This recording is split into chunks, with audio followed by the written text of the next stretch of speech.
Chief Kunal Adeyemi was one of the richest men in Lagos. He owned many companies, houses and cars, but deep inside he felt empty. Since his wife, Mornike, passed away 3 years ago, the mansion had turned into a quiet place where laughter never lived anymore. The servants walked carefully, afraid to disturb him, and even his closest friends had stopped visiting because he rarely smiled. Every morning, Kunal wore the same black suit and left for work before sunrise. Every night, he returned home long after dark, tired and silent.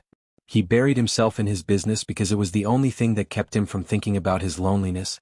One evening, dark clouds gathered above the city. The wind blew strongly and soon heavy rain began to fall. Kunal was driving home from a long business meeting. His driver, Samuel, offered to stop at a restaurant for dinner, but Kunal shook his head. "No, let's go home," he said quietly. He didn't have an appetite for anything these days. As the car entered the big gate of his mansion, Kunal noticed something strange. Through the rain, he saw a small figure sitting by the garden, near the flowers his late wife once planted. He frowned. "Samuel, stop the car," he ordered. The driver stopped and Kunal looked carefully. The person sitting there was soaked to the skin, her head bent low, her hands covering her face. It was one of the maids, Aisha. She was crying. For a few seconds Kunal just sat in the car watching.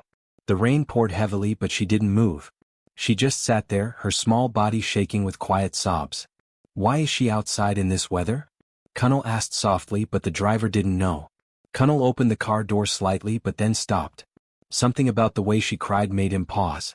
It was not loud or dramatic, it was quiet and deep, like a pain that had no end. He could see her tears mixing with the rain on her cheeks. He wanted to ask her what was wrong, but he didn't. He didn't know how. He had forgotten how to speak kindly, how to comfort someone. So instead he told the driver to drive slowly toward the garage. All night he couldn't sleep. He lay in bed and thought about the girl crying in the rain. He tried to push the image away but it stayed. He remembered the way she held her knees close to her chest, as if trying to keep herself from breaking apart. Kunal got up and walked to the window. The rain was still falling softly outside. The garden looked peaceful now, but in his heart, something was stirring, a feeling he hadn't felt in a long time. Compassion. The next morning he went to the dining table for breakfast. The servants greeted him quietly. Aisha wasn't there. He asked the head cook, "Where is Aisha?" "She came late today, sir," the woman replied. "She was feeling unwell." Kunal nodded but said nothing. He picked up his tea but didn't drink it. He was thinking about her again. Later that afternoon, as he left for a meeting, he saw Aisha cleaning the living room. She looked tired, her eyes slightly swollen. But when she saw him, she quickly stood up and bowed. "Good afternoon, sir." Kunal looked at her for a moment. "Good afternoon," he said simply and walked away. But deep down he wanted to ask why she had been crying. That evening as he returned home, he stood for a long time at the same spot near the garden where he had seen her sitting. The rain had stopped and the flowers were shining with droplets of water. He closed his eyes and could almost hear his late wife's gentle voice saying, "Kunal, don't let your heart grow cold." He sighed deeply. "Maybe I already have," he whispered to himself. From that day, Kunal began to notice Aisha more often. She was quiet but hardworking. She never complained even when others did. She moved around the house with calm grace, cleaning, serving, and smiling politely. But there was still sadness in her eyes, like a story that no one had heard yet. Kunal didn't know what that story was, but he wanted to. He told himself it was because he was her employer and he needed to make sure his workers were fine. But in truth he felt something different, something gentle, something human. That night, as rain began to fall again, he stood by his window and watched it pour over the garden. He could almost see her there again, sitting quietly, lost in thought. The image stayed with him as he turned off the lights. For the first time in years, he whispered a prayer, not for himself but for the young woman who cried in the rain. And though he didn't know it yet, that simple moment of care would soon change both their lives forever. The next morning, Chief Kunal woke up early, but his thoughts were still on the young maid he had seen crying the night before. The sound of the rain was gone, but the image of Aisha sitting alone in the cold stayed in his mind like a shadow that refused to fade. He tried to focus on his work, reading through reports and signing papers, yet every few minutes his mind drifted back to her. After breakfast he called for his driver, Samuel. When the man entered the study, Kunal looked at him and asked quietly, "Samuel, what do you know about the maid, Aisha?" Samuel was surprised. The chief rarely spoke about the workers, let alone asked about them. He cleared his throat and said, "Sir, she's a good girl. She never complains. She's been here for almost a year now. She works hard and sends most of her pay to her family in the village. She even refused a raise once, saying she only needs enough to eat and send home. Kunal raised his eyebrows slightly. She refused a raise?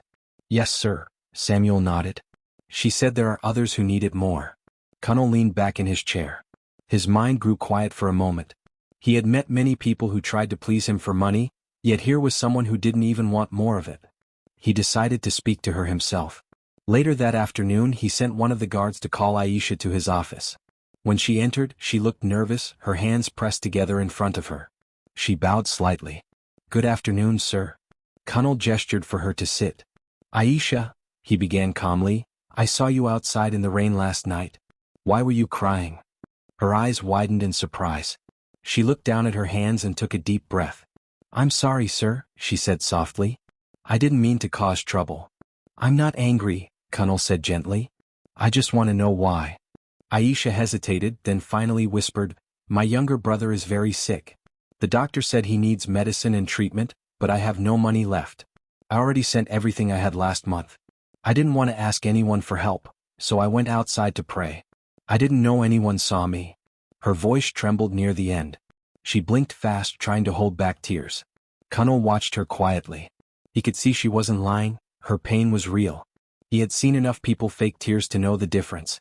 There was something pure about her, something rare.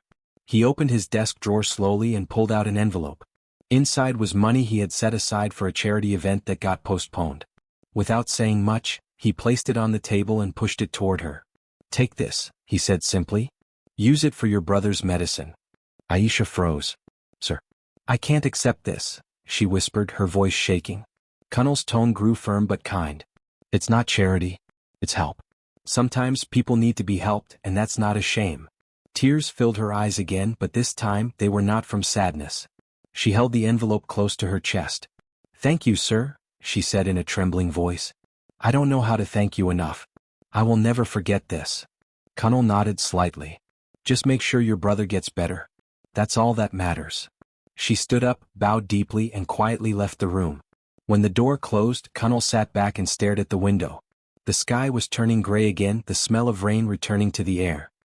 He thought about her courage, how she had carried such heavy pain without telling anyone.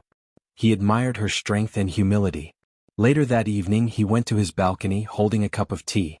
The rain had started again, soft and gentle this time. The garden below shimmered under the water, and the flowers swayed in the wind. He thought about his late wife, how she used to help people without waiting for thanks. He could almost hear her voice saying, Kindness doesn't make you weak, Kunal. It makes you human. He closed his eyes and smiled sadly. For the first time in years he felt warmth in his heart, a small spark of the man he once was. The next morning he asked Samuel to find out if Aisha's brother had received the treatment. The driver returned later and said, Yes, sir. The boy is already feeling better. She was crying again, but this time from happiness. Kunal said nothing, but deep inside something in him changed that day. The house didn't feel as empty as before. He found himself listening more to the sound of laughter in the kitchen, to the footsteps of his staff, and to the soft hum of life returning to his home. That night he once again stood by the window and watched the rain fall. But this time instead of sadness he felt peace. He didn't know why, but the simple act of helping one person had filled a space in his heart that money never could. He smiled faintly and whispered to himself, It feels good to care again. And though he didn't realize it yet, that small kindness would soon open the door to something much greater, something that would change his life forever. Days slowly turned into weeks, and Chief Kunal Adeyemi began to see his home differently. It was no longer just walls filled with silence. There was something softer in the air now, a calm warmth that had returned since the night he helped Aisha. Every morning, when Kunal walked through the hallways, he saw her quietly doing her work, cleaning the windows, watering the flowers, or sweeping the marble floor. She never complained, never wasted time. Even when the other workers joked or rested, she kept working, always with that gentle smile that seemed to hide a story behind it. One morning, Kunal left his study and walked past the laundry area. There, sitting by the washing machine, was Aisha holding an old, torn book. She didn't see him at first. Her eyes were fixed on the pages as if she were lost in another world. The corners of the book were folded, and the cover was faded, but she read it carefully, her lips moving slightly as she whispered the words. Kunal stopped at the door and watched her for a moment. There was something peaceful about her. After a while he said softly, "You like to read?" Startled, Aisha stood up quickly and bowed. Sir. I'm sorry, I was just. Kunal raised a hand. It's all right, he said, smiling faintly. I just asked if you like to read. Aisha nodded shyly. Yes, sir. I've always loved reading. I wanted to be a teacher when I was younger, but... She paused and looked down. Life didn't go that way. Kunal tilted his head slightly. A teacher? Yes, sir, she replied. I love children. I used to teach my little cousins how to read. But after my father died, things became hard.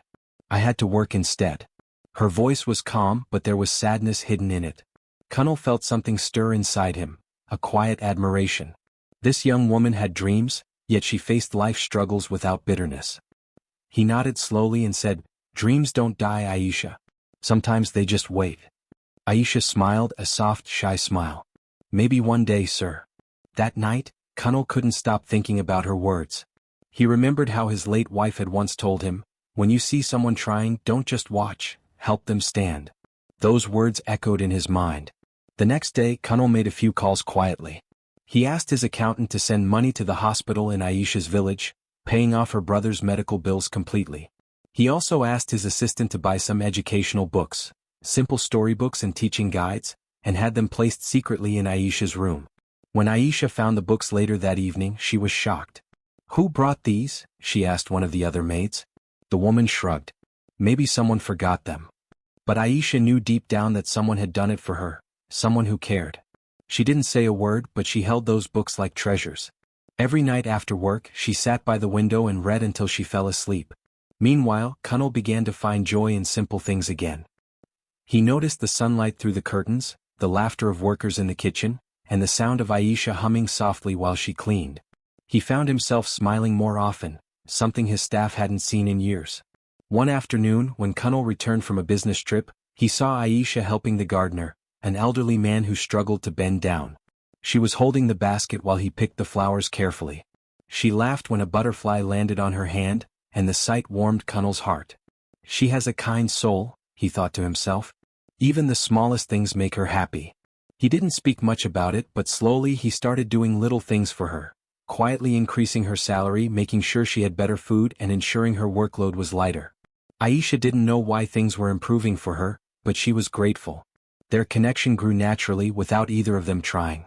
Sometimes they would meet in the garden, and Kunal would ask her simple questions about her family, her village, her dreams. She answered with respect and honesty, never trying to impress him.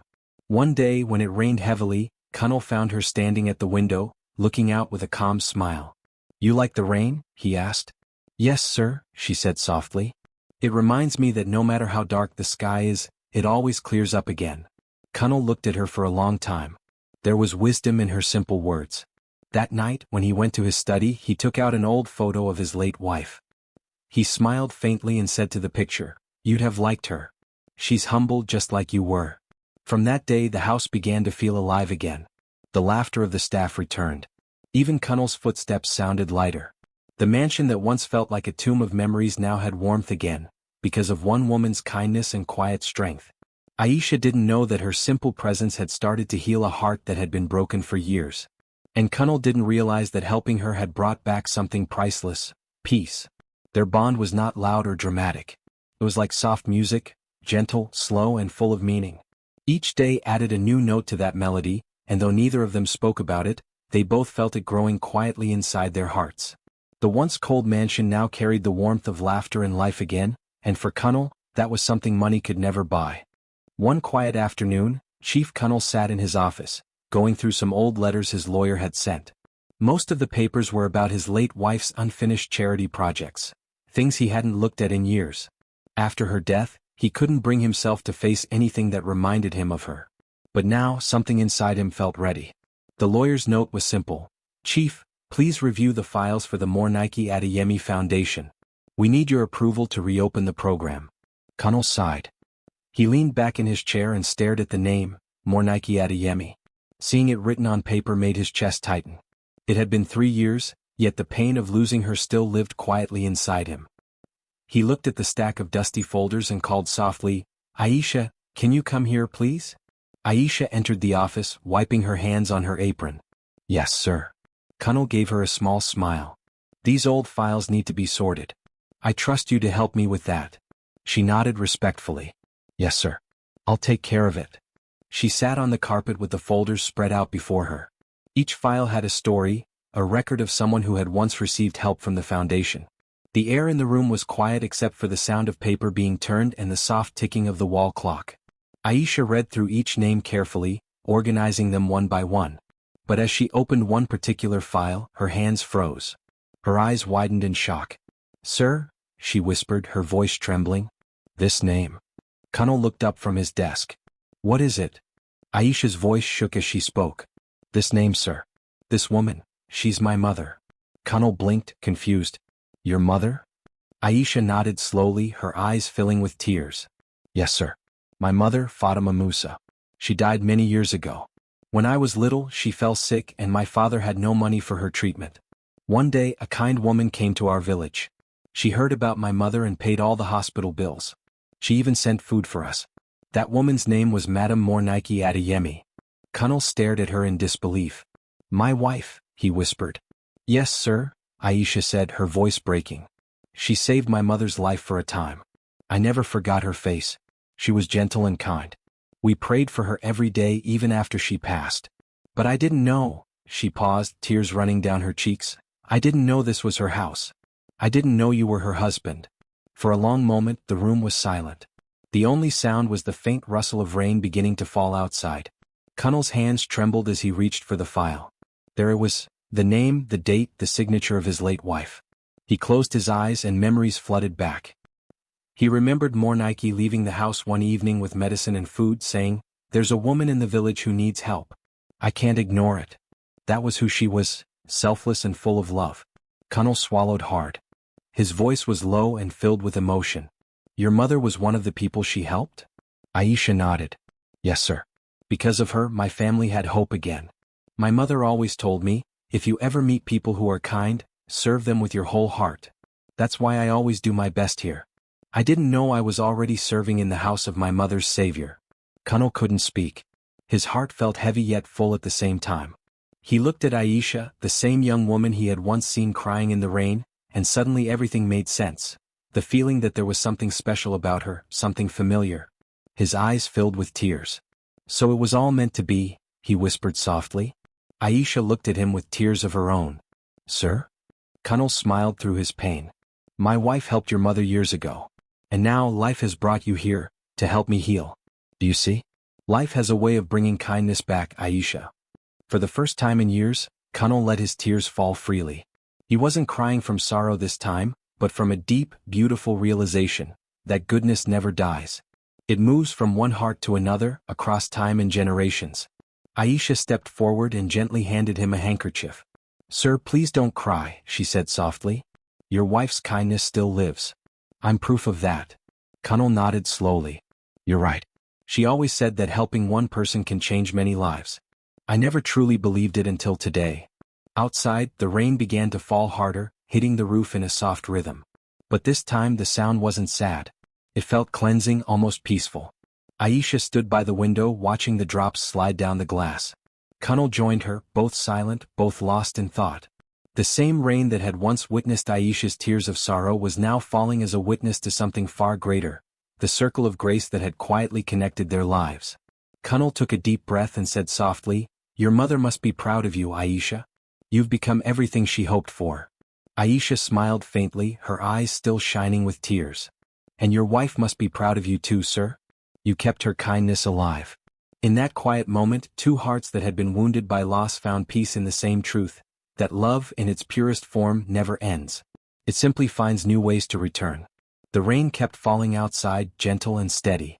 But this time they both smiled through their tears, knowing that fate had written their story long before they ever met. Months passed quietly, and life in Chief Kunal Adeyemi's mansion began to change in ways no one had expected. The man who once lived surrounded by silence now woke up to the sound of laughter, the hum of workers, and the light voice of Aisha greeting him every morning. There was peace again in his home, not the kind that comes from wealth, but the kind that grows from kindness and human warmth. One morning, as Kunal sat in his study with a cup of tea, He looked at an old photograph of his late wife, Mornike. Her calm smile seemed to speak to him. For years, he had locked his heart away after her death, but now he felt she was near again, not in body but in spirit. He thought about how fate had brought Aisha into his life, how her mother had once been helped by Mornike, and how the circle of kindness had come back to him. He decided that he could no longer keep his wife's dream buried in dusty folders. Her charity foundation had once changed lives and now it was time to bring it back, stronger than ever. But this time, it would not only bear her name. The following week, Kunal called Aisha to his office. She came in, nervous as always, her hands folded respectfully. "Sir, you wanted to see me?" she asked softly. Kunal smiled kindly. "Yes, Aisha. I've been thinking. You once told me you wanted to be a teacher, and that your mother's greatest wish was to help others. My wife had the same dream. So I want to start something new, a foundation in both their names." Aisha's eyes widened. "In my mother's name, sir?" Kunal nodded. "Yes. The Mornike, Fatima Foundation. It will help poor children go to school and provide care for sick families. It's time their kindness lives on through us." Aisha's lips trembled. "Sir, I don't know what to say." "Say yes," Kunal said gently, smiling. "Because I want you to lead it." She gasped. "Me? But sir, I'm just a maid. I don't know how to." Kunal raised a hand. "No, Aisha. You are much more than that. You have heart, honesty, and compassion. Those are the things that truly matter. You can learn the rest. I will guide you." Tears filled her eyes as she nodded. "Thank you, sir. I will do my best." From that day, preparations began for the new foundation.